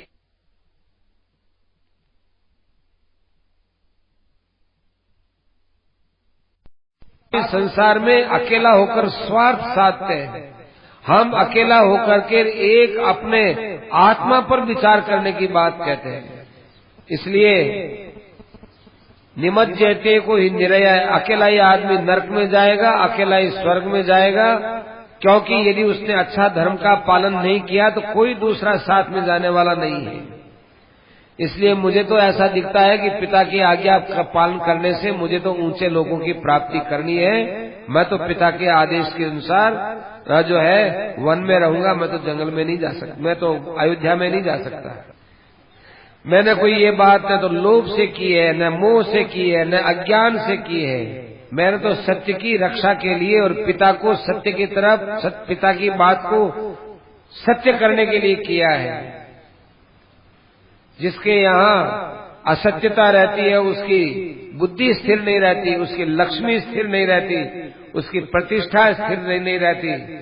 और हमने सुना है कि देवता पितर वगैरह कोई उस पर विश्वास नहीं करते। देखो धर्म होता है, वो धर्म के पालन करने पर उस धर्म की महिमा का ज्ञान होता है। बाहर से आप क्रिया बदलने से धर्म की बात करते हो, ये बात है नहीं। क्षात्रम धर्मम अहम त्यक्षे, यदि मैं क्षात्र धर्म का त्याग करूंगा और आपकी जो धर्म की ऊपर की बातें जिनके अंदर अधर्म छिपा हुआ है उसका यदि मैं उसके अनुसार काम करूंगा तो ये नीच पुरुषों में और मेरे में कोई अंतर नहीं रहेगा। कायेन कुर्ते पापम, जो व्यक्ति पाप करता है, मन के अंदर पाप का ही चिंतन करता है और जिह्वा के द्वारा झूठ बोलता है, वो वास्तव में बड़ा भारी पाप, वो 3 प्रकार का पाप हो गया। शरीर से पाप करना, वाणी से पाप करना और मन से पाप करना। अब इतना बड़ा जिसने पाप किया है उस पाप को व्यक्ति कहाँ जाकर धोएगा, कैसे उसकी स्थिति होगी, ये जरा आप सोचिए। जिसके पास सत्य है उसके पास राज्य है, उसी के पास कीर्ति है, उसी के पास यश है, उसी के पास लक्ष्मी रहती है और उसी की लोग प्रतिष्ठा करते हैं। उसी को लोग चाहते हैं कि जिसके पास सत्य होता है, जिसके पास धर्म होता है। श्रेष्ठम ही अनार्यम एवं स्याद, आपकी जो बातें हैं वो न जाने किन लोगों के लिए ठीक हो सकती है, वही जाने, लेकिन हमारी दृष्टि में इससे बड़ा कोई अधर्म नहीं है। आप सोचिए कि मैं आज पिता के सामने कह दिया कि वन में जाऊंगा और एक भरत के कहने से या आप लोगों के कहने से मैं कह दूं कि नहीं मैं वापस अयोध्या चला जाऊंगा, क्या ये राम जैसे आदमी का ये काम हो सकता है? मैंने स्थिर प्रतिज्ञ होकर के पिता से बात कही है। कैकेयी वहां उपस्थित थी और कैकेयी मेरी बात से बड़ी प्रसन्न हो गई थी। पिता को इस बात का विश्वास था कि राम अब किसी हालत में राज्य नहीं ले सकता, इसीलिए उनके प्राण उनके निकल गए स्नेह के कारण।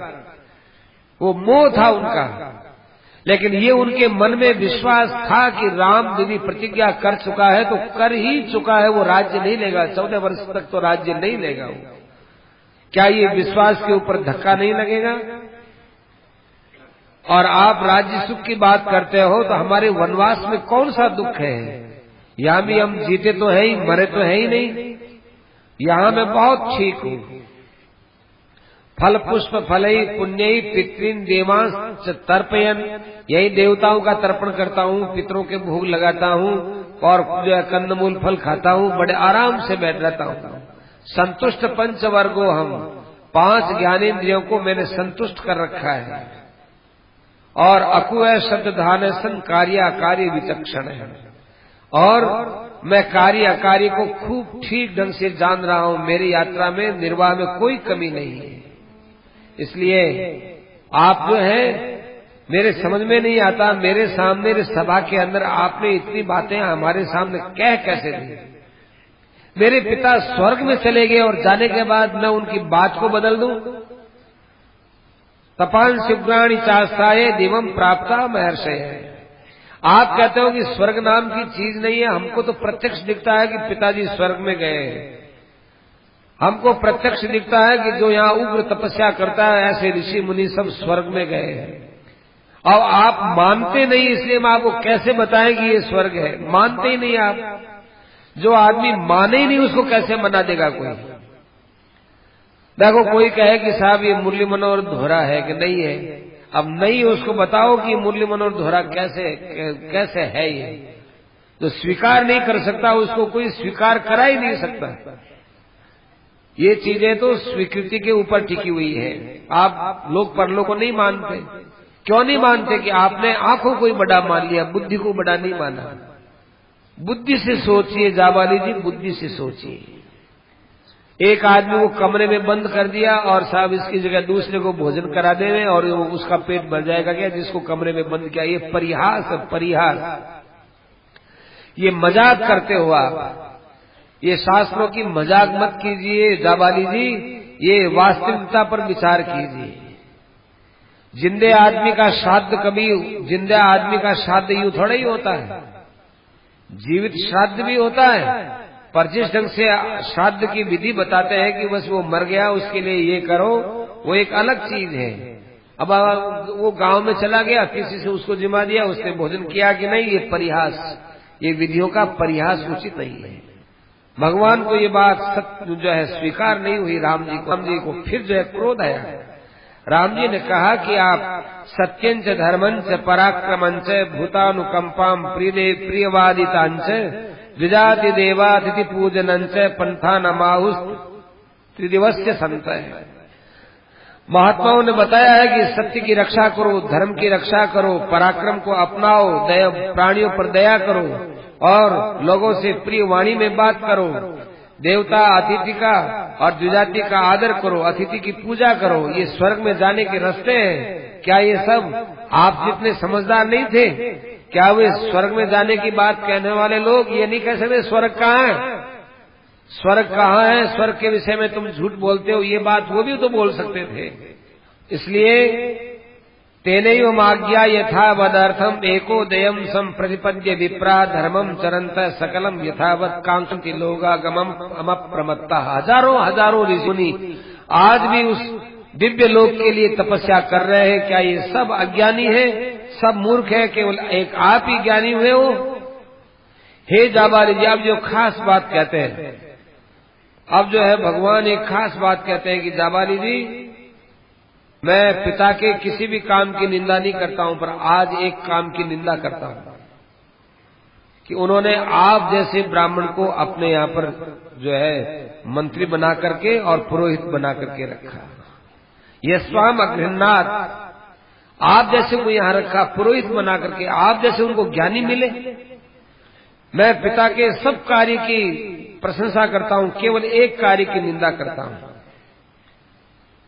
कि आपकी बुद्धि ऐसी है कि आप नास्तिकता की ओर बात करते हो। एक नास्तिकता की बात करने वाला व्यक्ति वैसा ही अपराधी होता है जैसे चोर अपराधी होता है। चोर देखो, चोरी करने वाले ने क्या किया कि हमारी वस्तु थी, उस पर हमारा हक था, उचित हक था, तो उसने चुपचाप ये चोरी कर ली। तो चोरी कर ली, ऐसे ही नास्तिक व्यक्ति ने हमारे हृदय में आस्थाएं थी, लोक की, परलोक की, शास्त्रों की जो आस्थाएं थी उसकी उसने चोरी कर ली। इसलिए वह चोर के समान दंडनीय होता है जो शास्त्र के विपरीत बात या संसार में फैलाता है। आपसे पहले बहुत ब्राह्मण हो गए हैं और आपके समय में भी बहुत से ब्राह्मण हैं, आपके बाद भी बहुत से लोग होंगे जो सदा इस मार्ग के ऊपर चलते रहेंगे। परंतु जाबाली जी, आप जैसे लोग इस संसार के अंदर जो अनर्थ करते हैं, ऐसा अनर्थ और किसी से नहीं होता है। धर्मे रता सत्पुरुषै समेता, धर्म में रहने वाले लोग सत्पुरुषों के द्वारा बड़े आदरणीय हुए हैं। ऐसे पुरुष तेजस्वी हुए हैं, दान गुण प्रधाना और अहिंसक हुए हैं, उनकी सदा पूजा होती रही है। आप जैसों की कोई पूजा नहीं करेगा।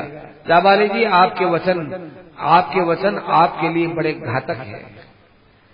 जब राम जी महाराज रोष पूर्वक इतनी बात बोले ना कि तुम जो है नास्तिक हो, तुम ये हो, तब वो जाबाली जी खड़े होकर हंसते हुए कहने लगे कि महाराज, न नास्तिकानां वचनं ब्रवीम्यहम्, न नास्तिकोऽहम् न च नास्ति किंचन, समीक्ष कालम पुनरास्तिको भवम्, भवेय काले पुनरेव नास्तिक। महाराज, हम तो एक तरह तरह की बातें बनाने वाले हैं। कभी तो हम नास्तिकता की बात कर लेते हैं, कभी हम आस्तिकता की बात कर लेते हैं। जिनको जहां जिस रूप से हमको लगाना होता है वैसे हम तरह तरह की बातें करते रहते हैं। हमने तो देखा कि आपके सामने थोड़ी नास्तिकता की बात करें तो आप अयोध्या लौट चलोगे। हम तो आपको अयोध्या ले चलने के लिए बोल रहे थे, और वास्तव में आप यदि इन बातों को स्वीकार करते हो तो मैं कहा महाराज आपकी बातों में बाधा देने वाला हूँ। हम ऐसे किसी प्रकार से स्वयं अपने मन में नास्तिक नहीं है, स्वयं हमारे मन में तो हम आस्तिक ही हैं। हमने सोचा कि आपको ये बात कहें, अथवा इस संसार में बहुत से नास्तिक पुरुष होते हैं, उनके क्या क्या विचार है वो आपके सामने रखे। तो ये नास्तिक होकर के नहीं रखे हमने, नास्तिकों के विचार ऐसे आ सकते हैं इसलिए हमने आपके सामने विचार रखे। महाराज, मैं नास्तिक नहीं हूँ। इतने में ही वशिष्ठ जी महाराज खड़े हुए। वशिष्ठ जी ने देखा कि राम जी बड़े नाराज हो गए हैं।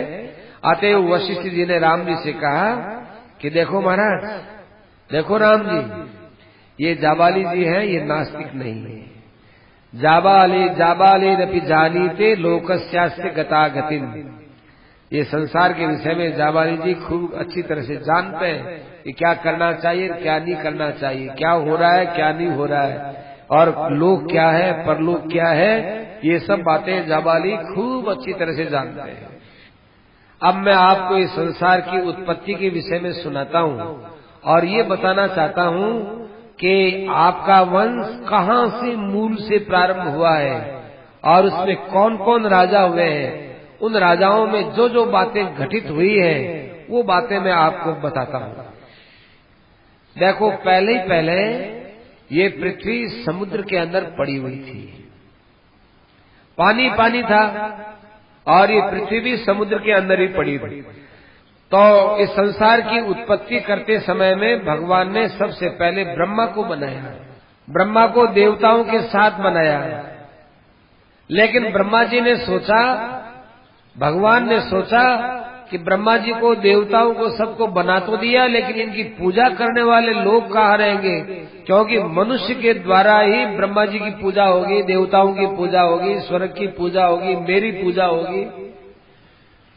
तब भगवान ने वहां ये वराह का रूप धारण किया, वराह रूप धारण करके और उन्होंने पृथ्वी का उद्धार किया और पृथ्वी को ला करके रख दिया ताकि लोग इस बात से परिचित होकर पृथ्वी पर आए हुए लोग धर्म का पालन करें। फिर ब्रह्मा जी से मरीचि पैदा हुए, मरीचि से कश्यप जी पैदा हुए, कश्यप जी से सबसे बड़े सूर्य पैदा हुए। देखो, बड़े बड़े बेटों का ही नाम बताते हैं।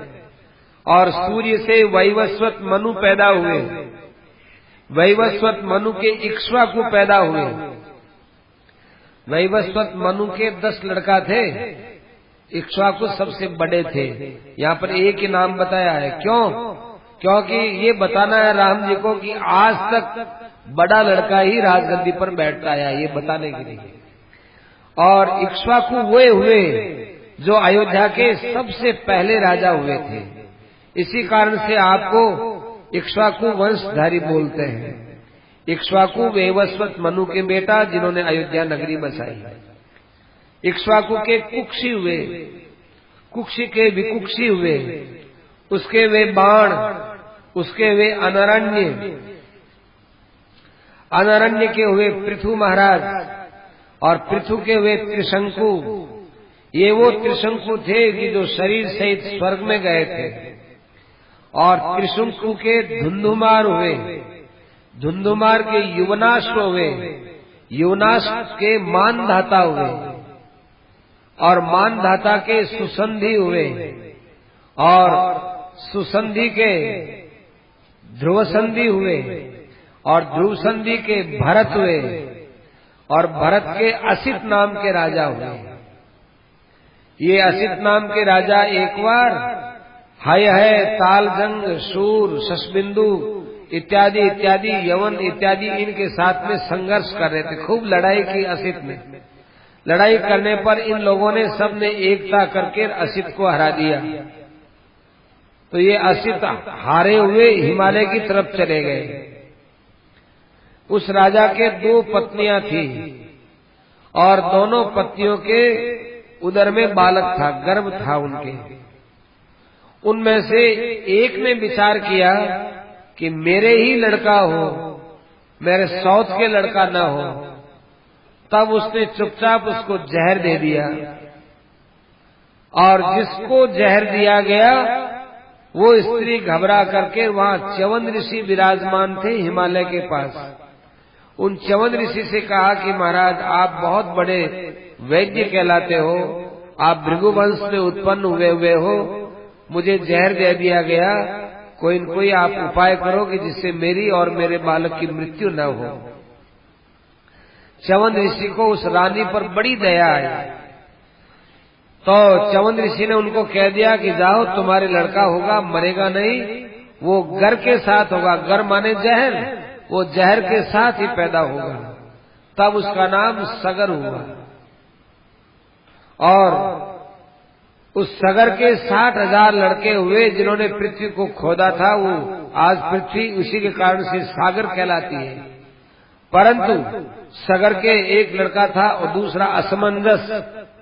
असमंजस था, वो बड़ा विचित्र था। वो जीवन ने उसे पित्रातु निरस्तय पाप कर्म कृत, उसको तो देश निकाला दे दिया क्योंकि वो बहुत पाप करता था। तो अब असमंजस के था अंशुमान। अंशुमान राजगद्दी पर बैठा, और अंशुमान के दिलीप हुए, दिलीप के भगीरथ हुए। ये वही भगीरथ है जिन्होंने गंगा जी यहाँ पृथ्वी पर स्थापित की है। भगीरथ के ककुत्स हुए, इसलिए आप सबको काकुत्स के नाम से कहा जाता है। ककुत्स के रघु नाम के राजा हुए, इसीलिए आपको राघव के नाम से बोलते हैं कि आप राघव हो, राघव। और रघु के परम तेजस्वी पुत्र कलमाशपाद हुए, कलमाशपाद के शंखण हुए, और शंखण के सुदर्शन हुए, सुदर्शन के अग्निवर्ण, अग्निवर्ण के शीघ्रग, शीघ्रग के मरु, और मरु के प्रशुश्रु, प्रशुश्रु के अम्बरीश हुए, और अम्बरीश के नहुष हुए, नहुष के नाभाग हुए, नाभाग के अज हुए, अज के महाराज दशरथ हुए, और दशरथ के सबसे बड़े लड़का आप हैं।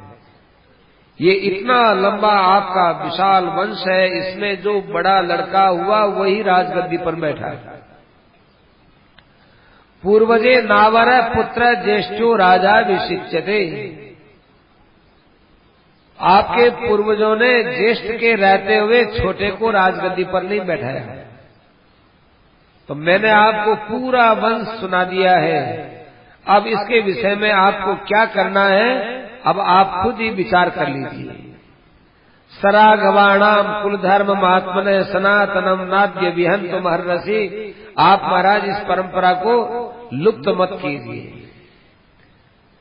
ये हमारी पृथ्वी है जो अनेक प्रकार से रत्नों वाली है, सागर पर्यंत ये पृथ्वी है, इसको आप संभालिए, क्योंकि आपके पूर्वजों ने आपसे यही आशा की है।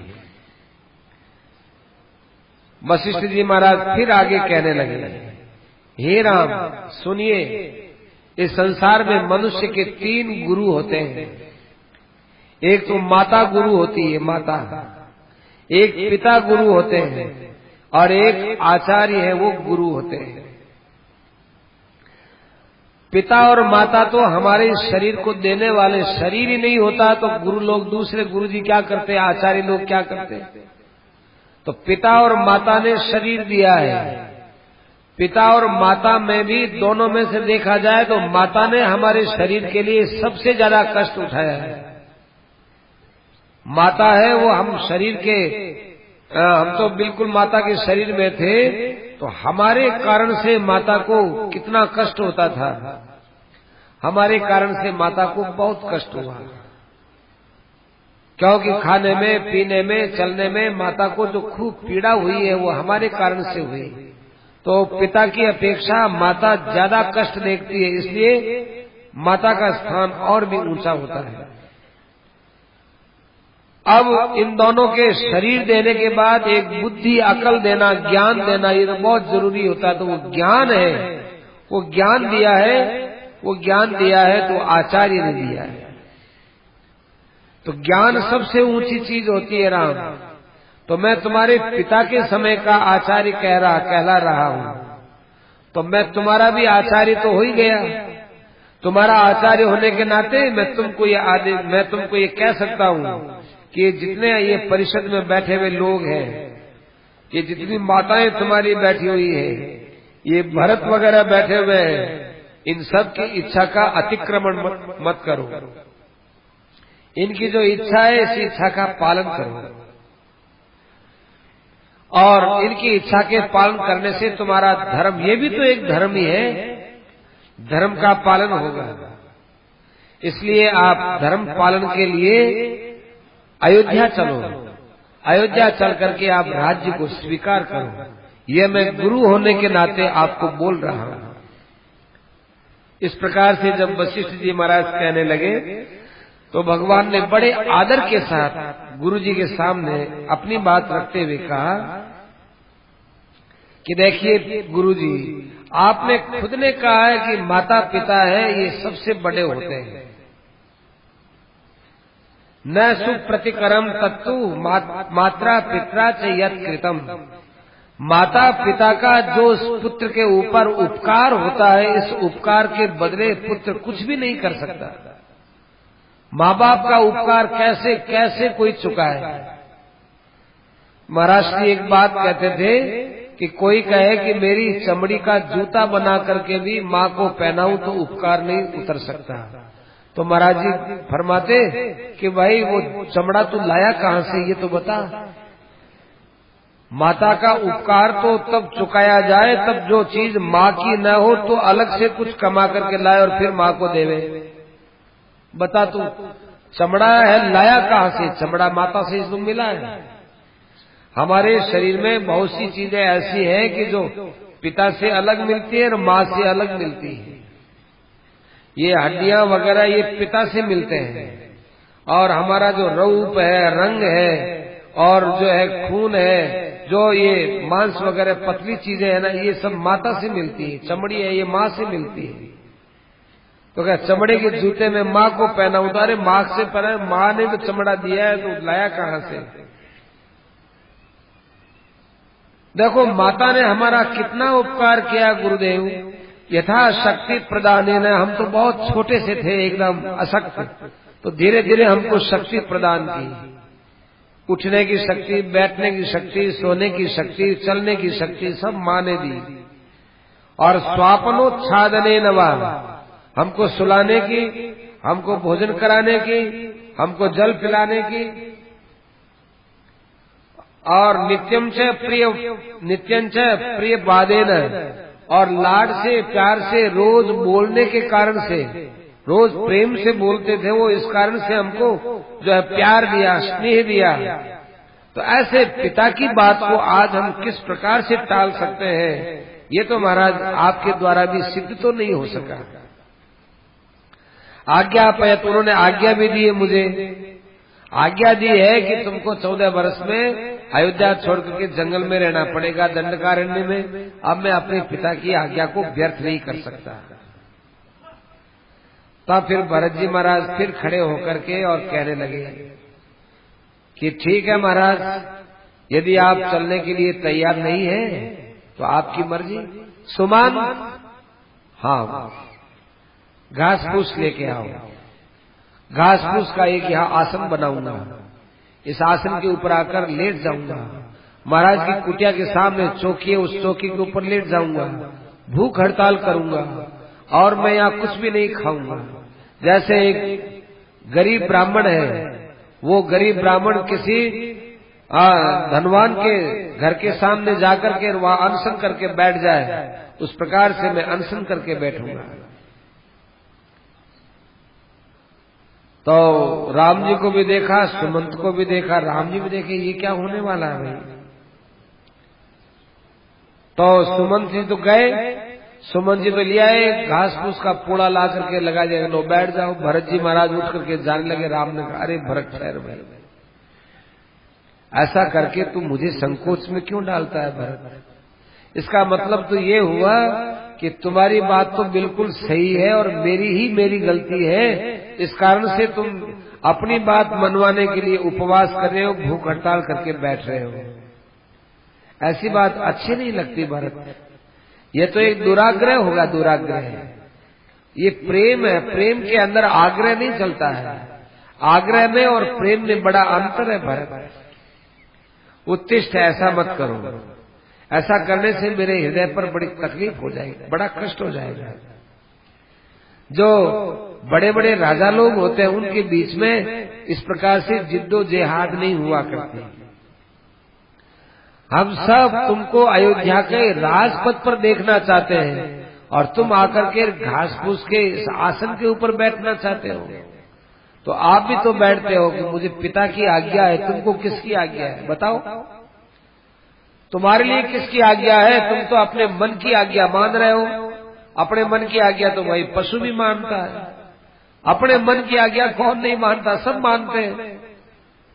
कुत्ते को कुत्ते के मन ने ही आज्ञा दे दी कि यहाँ नहीं वहां जाओ, तो वो वहां रवाना हो जाता है। तो आज्ञा पालक थोड़ा ही है, उसके मन में आ गई, ये तो अच्छी बात नहीं है।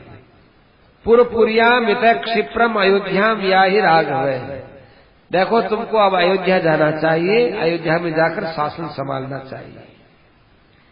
भरत जी ने कहा कि महाराज किम आर्यम नानुशासक है, आप हमको बोलते तो हैं लेकिन महाराज अब क्या बताऊं, मेरे मन की बात भी तो आपके सामने रखी, उस पर आपने विचार तो किया ही होगा। अरे आप लोग इतने लोग बैठे हो, आप लोग क्यों नहीं बोलते? एक मैं बोलता हूं तो महाराज के मन में ये आता है कि केवल ये भरत ही कह रहा है, आप लोग नहीं कह रहे। तो नागरिकों ने कहा कि नहीं महाराज देखिए राम जी, हम सब चाहते तो यही है, लेकिन हमारी बोली भी इसलिए बंद हो गई कि आप अपनी बात के ऊपर बड़े दृढ़ है, अपनी प्रतिज्ञा के ऊपर डटे हुए हैं, इसलिए हमारा बोलने का मन नहीं करता, हमारी इच्छा तो यही है। तो राम जी ने कहा कि अच्छा, एक तो होती है इच्छा और एक होता है औचित्य। इच्छा और औचित्य इन दोनों का जो है परस्पर में ठीक ढंग से मिलान तो करना चाहिए। क्या बात है? औचित्य माने युक्ति युक्त होना, ठीक काम होना। एक तो है इच्छा और एक है ठीक होना। इच्छा और ठीक होने में अच्छी चीज कौन सी, इस पर विचार करो आप। इसलिए भरत चिंता मत करो भाई, उत्तिष्ठत्वम महाबाहो मांस स्पृश तथोदकम। अब देखो तुम आओ और अयोध्या के लिए प्रस्थान करो। और शिन्वंत में परिषद मंत्रिण स्नुयुस तथा नयाचे पितरम राज्यम। भरत जी ने फिर कहा कि हे महाराज, अब मेरे मन की बात मैं बहुत देर से कह रहा हूं, फिर और कह रहा हूं। हे अयोध्या के नागरिकों, हे गुरुजनों, पुरोहितों, मंत्रियों, आप सब लोग सुन लो। मैं आपके सामने एक बात कहना चाहता हूं कि आप लोग इस बात के ऊपर विचार करो। ये बात आपके दिमाग में रहनी चाहिए, कारण कि ये बात सत्य है कि मैंने कभी पिताजी के सामने राज्य की याचना नहीं की थी। कभी मैंने कैकेयी माता के पास में बैठकर कभी राज्य की चर्चा नहीं की थी, और न मुझे इस बात के लिए कोई मालूम ही था कि राम जी वन के लिए प्रस्थान कर गए हैं। मुझे इस विषय में कोई जानकारी नहीं है। यदि त्वश्यम वस्तव्यम कर्तव्यं च पितुर्वचः अहमेव निवत्स्यामि चतुर्दश वने समाः। अच्छा, आप बताओ, इतनी बातें हुई, कम से कम मेरे सामने यहाँ अयोध्या में कुछ होना चाहिए था। और आप ये भी कहते हो महाराज कि तुम और हम दो थोड़ा ही है, तो तुम और हम एक ही है। तो एक है तो देखो महाराज, आप अयोध्या में चलो, आपकी जगह मैं वन में चला जाता हूँ, एक ही तो है। फिर आप अयोध्या क्यों नहीं चले जाते? मेरे लिए कैसे बोलते हैं आप? ऐसा कहकर के भरत जी जोर जोर से रोने लग गए। राम जी ने उसको समझाते हुए कहा कि देखो, वैसे अपने दो नहीं है, लेकिन पिता ने दो अपने मन के काम अलग अलग बांट दिए ना। बांटने के बाद तुमको जो काम दिया वो तुम्हें करना चाहिए, और मुझे जो काम दिया है वो मुझे करना चाहिए। न तल लोपई तुम शक्यम, उसका लोप तो हो नहीं सकता ना। तो मेरे वनवास के अंदर अब कोई तुम बाधा मत डालो भाई। और युक्तम उक्तम च कैकेय्या पित्रा में सुकृतम कृतम। ठीक बात यदि देखी जाए तो देखो भरत, मैं सही फिर कहता हूं, कैकेयी ने जो कुछ किया है वो बहुत ठीक किया है, और अपने पिता ने भी जो किया है वो भी बहुत बड़ा पुण्य का काम किया है। गहराई से सोचो भरत, पिता तो मरने ही वाले थे, वो मर गए। दो वरदान यदि सुरक्षित रहने की बात कही थी, वो दो वरदान बिना मांगे बिना दिए ही चले जाते, तो क्या पिता की कभी मुक्ति होती? कैकेयी ने उस समय यदि कह दिया होता कि हमारे वरदान आप हमको दे रहे हो, हम स्वीकार नहीं करते, हमें अपने कोई वरदान नहीं लेने, तब तो कोई बात नहीं थी। उन्होंने दो वरदान दिए, इन्होंने दो वरदान लिए, और उन दोनों वरदानों की पूर्ति नहीं होती और पिता मर जाते, तो पिता के मर जाने के बाद में